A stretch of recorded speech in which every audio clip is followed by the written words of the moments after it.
잔디밭에 누워서 책을 읽고 있어요. 제가 읽고 있는 책은 시아 작가님의 타인의 메모입니다. 사실 이 책은 거의 한 4번 정도 재독하고 있는 중인데요. 저한테는 잔잔함을 선물해주는 책이에요. 독립출판물이고요. 시아 작가님이 오랫동안 자신이 써온 메모들을 한데 묶은 메모집이라고도 얘기할 수 있을 것 같아요. 되게 삶을 잘 꾸려내는 사람들 있잖아요. 혼자 사부작 뭔가 하고 되게 아날로그하고 감성 있는 것들을 그냥 갖고 태어난 사람, 혹은 계속 가지고자 노력하는 사람, 그런 사람을 저는 굉장히 동경하는 것 같은데, 작가님의 메모들을 읽다 보면 내가 동경하던 세상이 이 사람이 이미 살고 있는 일상이구나 라는 생각을 계속 하게 돼요. 그런데 이게 단순히 그냥 부럽게만 느껴지는 게 아니라, 그래서 나는 어떻게 살아야 되지? 나는 뭘 해볼까? 라고 나에 대해서도 다시 해야 할 것들을 섬세하게 챙길 수 있게 하는 책이라서 요즘 또 다시 필요한 시기인 것 같아요. 제독하고 있습니다. 저는 여러 번 읽은 책에는 색연필로 밑줄을 긋는데요. 이런 식으로 앞에 메모를 제가 적어둔 게 있어서 한번 읽어드리자면, 어쩌다 보니 마음이 가장 힘든 날들에 맑은 공기 찾기처럼 틈틈이 읽게 됐다. 지하철에서, 걷는 길에, 도서관 칸막이 틈에서. 나를 사랑하는 법은 아주 작은 일에서 시작된다. 내가 나라는 어린아이를 키워낸다는 마음으로 대단함을 바라지 않고 다만 행복해주기를 바라는 일. 그 어린아이를 가장 잘 키워내고 있는 사람의 글을 읽으면 세상을 향한 신경도 나에게로 돌아온다. 책을 읽으면서 하윤상의 가사 하나가 계속 떠올랐다. 나를 좀 더 돌봐줘야겠어. 나를 아껴주기 위한 행동과 마음을 우주 곳곳에 퍼뜨려둬야 되겠다고. 그래서 힘든 날에는 어디로든 도망가 쉬고 위안을 얻고 자야겠다고. 이 메모들이 굵직굵직한 무언가를 자꾸 가져다준다. 이런 것도 있으니 해보라면서. 라고 제가 메모를 23년도에 써놓은 게 있네요. 제가 한창 독립출판 제작을 할 때 책을 많이 참고를 했어요. 어떤 식의 책을 만들고 싶나라는 생각을 했을 때 어떤 톤이나 구성이나 모든 게 이 안에 좀 담겨 있는 것 같더라고요. 그래서 나중에 또 독립출판물 몇 가지를 소개를 해드릴 테지만, 일단 타인의 메모는 추천을 드리는 책입니다. 저는 이 책을 공상온도에서 구입을 했었고요. 책을 읽고 작가님께 연락을 드리기도 했었어요. 나머지 부분까지 잘 읽다 가도록 하겠습니다. 같은 장소에 다른 날입니다. 오늘은 날씨가 그렇게 좋진 않은데 그래도 바람 선선하니 좋아서 점심시간에 이렇게 나왔습니다. 오늘의 점심, 초코빵. 지금이 딱 잔디밭을 누릴 수 있는 계절인 것 같아요. 또 겨울 되면 이런 거 못하잖아요. 그래서 저는 겨울을 싫어하는데 지금의 가을을 계속 누려보려고 합니다. 그제에 이어서 타인의 메모 계속 읽어보려고 하는데요. 메모를 왜 남길까라는 생각을 했을 때 나의 과거를 오해하지 않기 위해서인 것 같고, 삶을 더 잘 가꾸고 싶어서라는 생각이 드는데요. 저도 일기를 정말 많이 써요. 하루에 있었던 일을 쓰는 일기도 있고, 5년짜리 일기도 있고, 단상 같은 걸 적는 노트도 있고, 블로그, 유튜브, 인스타 엄청 많은 곳에 기록을 퍼뜨리고 있는데 사실 안 해도 되는 부가적인 일이거든요. 근데 기록하는 일이 그렇게 나를 살리더라고요. 얼마 전에 일기를 봤는데 제가 진짜 별의 별걸로 다 고민을 하고 있었던 거예요. 이게 힘들다, 저게 힘들다, 너무 우울하다, 이걸 어떻게 해결해야 되지? 막 이런저런 것들을 다 써놨더라고요. 그걸 보면서 저는 과거를 미화시키지 않기로 했어요. 조금 더 직선으로 삶을 보게 된 거죠. 과거나 지금이나 힘든 것은 다 힘들고 아픈 건 다 아프고, 일반적으로는 삶은 그냥 힘들다. 그렇기 때문에 오늘의 내가 행복하고 오늘의 나를 잘 돌보자. 그러다 보면 과거도 그래도 살만한 것이 되어 있을 것이다. 이런 식으로 저를 좀 돌아보게 했어요. 드러나는 메모든 아니면 내가 개인적으로 보는 나만의 사적인 메모든, 메모는 그냥 그 자체로 쓸모있는 일인 것 같아요. 무용해 보이지만 무용해서 너무너무 아름답고 중요한 일. 저는 앞으로도 그런 일들을 많이 하면서 살아가고 싶어요. 말을 길게 했지만 타인의 메모, 남의 메모를 읽어보겠습니다. 타인의 메모를 다 읽었습니다. 역시 2번, 3번 봐도 평화롭고요. 또 신기한 게, 제가 여러 번 봤다고 말씀드렸잖아요. 볼 때마다 밑줄 치는 문장들이 다 달라요. 밑줄이 겹치는 부분도 있고 밑줄이 완전히 다른 부분도 있고 해서 그걸 보는 재미도 상당합니다. 이 중에서 제가 이렇게 빨간색으로 표시해둔 부분을 함께 읽어드리려고 하는데요. 일단 첫 번째 제목, 목욕 가운입니다. 꼭 필요하진 않아도 있으면 아주 좋은 것 하면 가장 먼저 떠오르는 물건이다. 엄마가 가운을 주문할까 물었을 때는 없이도 잘만 살았는데 뭐 하며 굳이 필요 없다고 했다. 엄마는 그럼 있으면 더 잘 살겠지 뭐 하셨고 우리 집엔 목욕 가운이 생겼다. 그런데 수건으로 몸을 닦지 않아도 된다는 게 물기가 남은 몸에 두툼한 가운 하나를 걸친다는 게 이렇게나 큰 만족감을 줄 거라 생각 못했다. 여전히 내게 목욕 가운은 없어도 되는 물건이지만 있으면 자주 기분 좋을 아이템이다. 완벽한 뽀송함을 만들어주는 두툼한 가운은 참 고마운 소비. 자취하면서는 부담 없는 선에서의 삶의 질에 대한 생각을 하며 겨울 옷상자에 넣어둔 두툼하고 부드러운 긴 기장의 카디건을 깨끗이 세탁해 가운 대신 사용하기도 했다. 어머니의 말이 굉장히 인상적이지 않나요? 그럼 있으면 더 잘 살겠지 라고 얘기하는 부분이 굉장히 지혜로운 어른의 향기가 느껴집니다.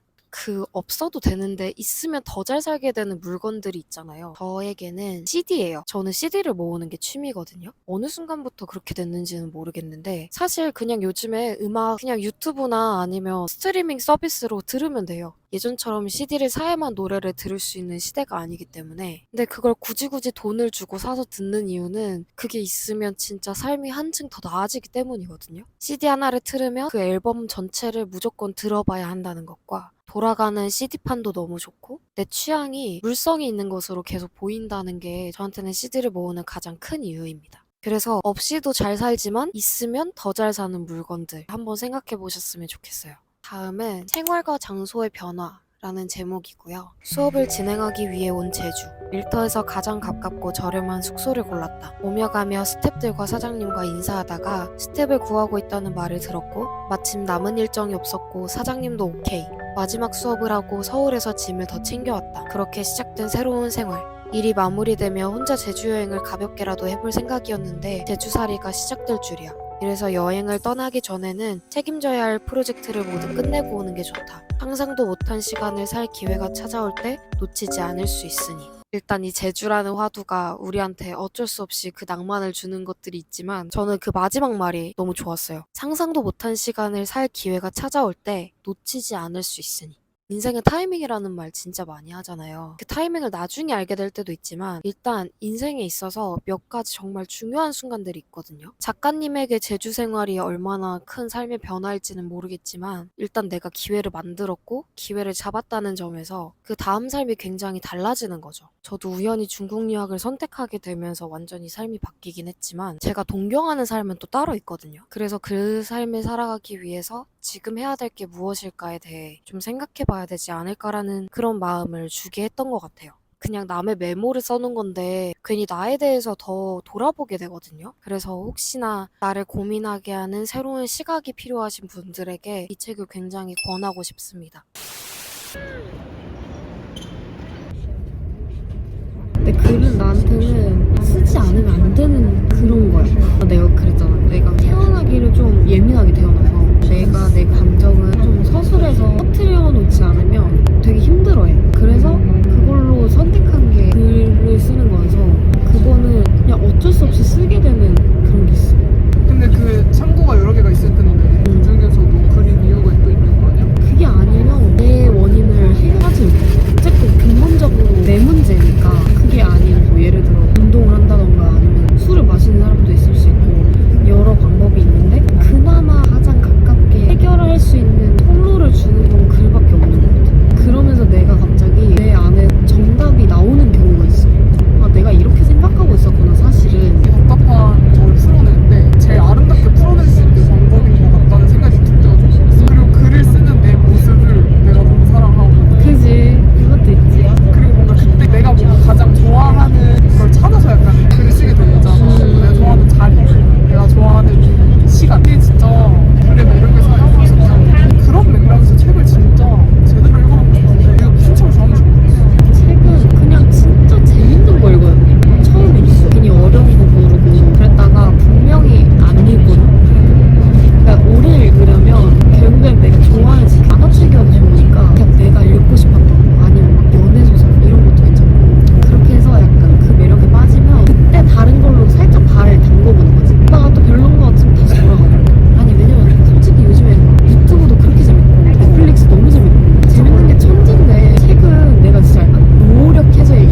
단직 여행은 잘 다녀왔고요. 너무너무 예뻤는데 제가 눈으로 감상만 하느라 미처 영상으로 들고 오질 못했어요. 그래도 작게나마 여기에 사진들 올려놓을게요. 제가 책방밀몰이라는 마포구 서점의 일일지기이자 아주 단골인데요. 얼마 전에 책방지기님이 상해에 놀러 오셔가지고 종이책을 몇 권 부탁드렸어요. 근데 아무리 생각해도 최근에 읽고 싶은 종이책이 뭐가 있을까 고민하다 보면 다 밀리의 서재에 있더라고요. 그래서 책방밀몰 책방지기님께 저를 위한 책을 3권 추천해달라고 말씀을 드렸습니다. 이건 밀몰에서 제작한 데님 파우치인데요. 엄청 튼튼한데 이렇게 두께 있는 책들도 싹 다 들어갑니다. 그래도 한 권 정도 자리가 더 남아요. 아주 요긴하게 쓰지 않을까 생각하고 있고요. 일단 책방지기님이 책을 선택하신 기준은 확실했어요. 너 돈 주고 사지 않을 것 같은 책. 저는 너무 좋다고 대답했고요. 지금 막 뜨고 있는 소설이나 한국 소설만 좀 좋아하는 편이라서 다른 사람이 추천해준 새로운 시각의 책은 뭐가 있을까? 이게 굉장히 궁금해지더라고요.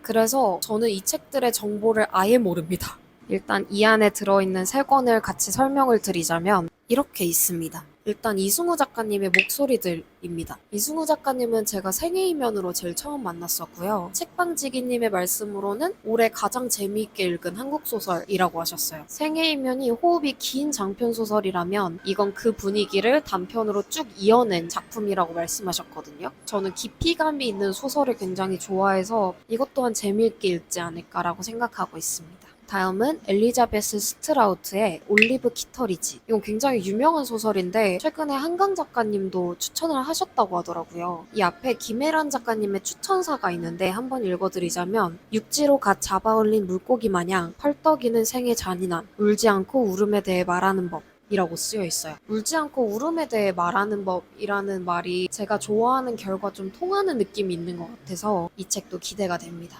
마지막은 파트릭 모디아노의 기억으로 가는 길. 이게 노벨문학상을 수상하신 작가님께서 내신 신작이라고 합니다. 책방지기님 말씀으로는 굉장히 어렵다. 그리고 정말 기억에 붙들려서 가는 소설이다 라고 말씀을 해주시긴 했지만 나눠주신 표가 있어서 조금 더 쉽게 읽을 수 있지 않을까 싶긴 한데 어려울 수도 있다고 거듭 얘기를 하셨습니다. 그런데 어려운 책을 독파하는 것도 독서의 묘미이기도 하니까요. 한번 읽어보고 후기를 꼭 들려드리도록 하겠습니다. 그리고 흰색 파우치에 담아온 지금 읽고 있는 소설은 바로 이 책입니다. 양귀자 작가님의 천년의 사랑. 너무 유명한 모순을 저도 재미있게 읽었거든요. 이게 소재가 재밌는 것도 있는데 너무 잘 읽혀요. 그러니까 작가님이 쓰시는 문체가 저랑 되게 잘 맞은 거죠. 그래서 이 두꺼운 장편소설은 또 어떻게 읽힐까 궁금하더라고요. 제가 3시간도 안 돼서 이 정도로 읽은 것 같거든요. 되게 재밌고 되게 빨리 넘어갑니다. 그걸 요즘 페이지 터너라고 하더라고요.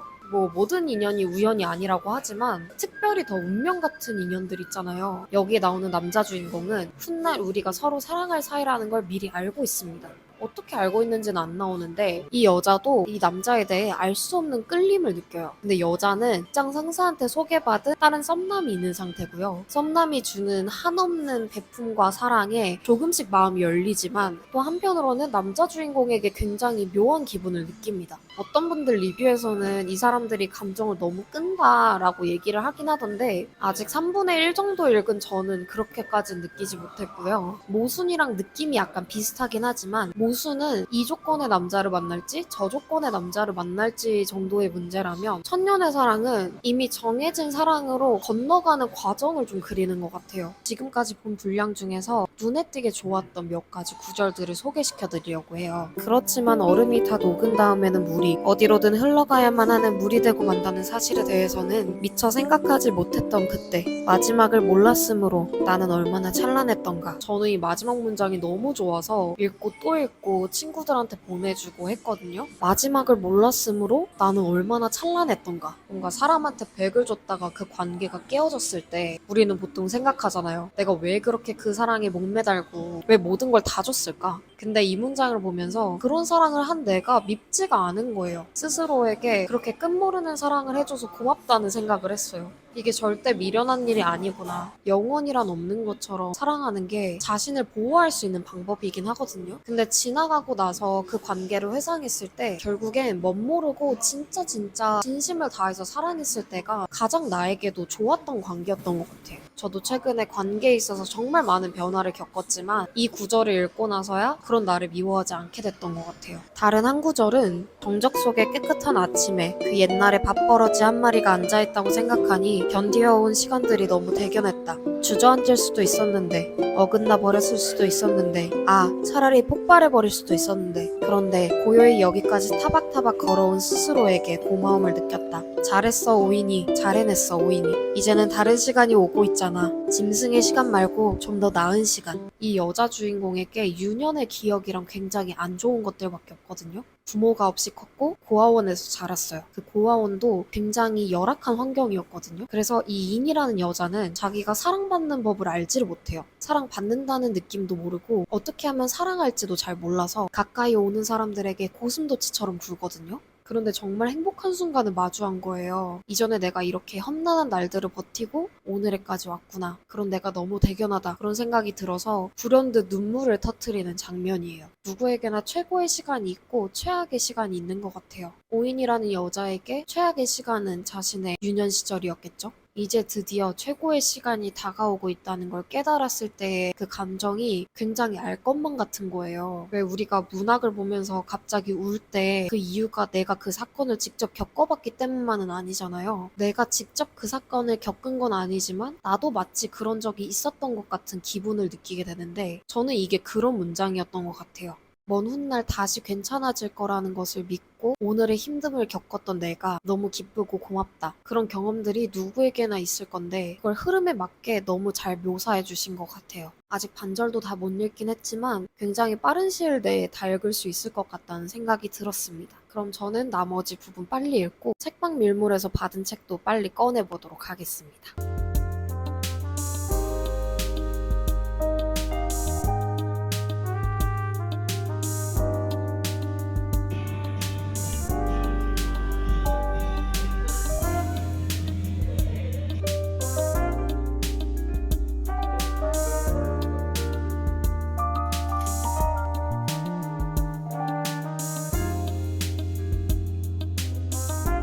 지금 3분의 2 정도 읽으니까 진도가 훅 나가가지고 다시 한번 설명을 드리자면 이 여자 주인공이 결국엔 썸남이랑 만납니다. 만나고 결혼을 준비하게 돼요. 근데 결혼 준비 과정에서 썸남 쪽 어머니가 이 여자 주인공을 엄청 반대합니다. 집안을 엄청 중시하시는데 이 여자한테는 집안이랄 게 없잖아요. 썸남이 막내 아들인 만큼 어머니는 좋은 집안에 장가를 보내려고 하고 썸남이 아무리 어머니를 설득해도 어머니는 듣지를 않습니다. 그래서 결혼 준비 기간이 늦어지고 남자도 슬슬 여자한테서 마음이 떠나요. 이제 다 잡은 여자라고 생각한 거죠. 그래서 여자도 이것이 사랑이 아님을 깨달아서 점점 마음을 돌리려고 할 때쯤 갑자기 뱃속에 아이가 생깁니다. 남자 집안에는 완전히 골칫덩어리가 생긴 거죠. 근데 남자도 너무 쓰레기인 게 애를 일단 낙태하고 다시 결혼 준비를 시작해보자 그래요. 근데 그게 뭔 말이야? 애는 죽이고 그러고 나서 새 시작을 해서 그 다음에 다시 애를 낳는다는 거 자체가 우리도 이해가 안 가지만 이 여자도 이해를 할 수 없어 해요. 거기다가 그 남자 어머니는 뭐 여자가 몸을 잘못 놀리고 다닌다 이런 식으로 얘기하면서 어떻게든 이 둘 사이를 없던 일로 만들려고 하고 여자는 고민하게 됩니다. 왜냐면 자신도 그렇게 버려진 아이였기 때문이죠. 고민하는 와중에도 낙태를 하겠다는 생각은 전혀 하지를 않아요. 하지만 고민의 끝은 어차피 같죠. 혼자 아이를 낳아서 기르는 거. 근데 여기서 너무 짜증나는 게 이 남자가 여자 주인공이 난 결혼 생각이 없다 라고 얘기하니까 그게 무슨 말이냐고 하면서 은근 안도해요.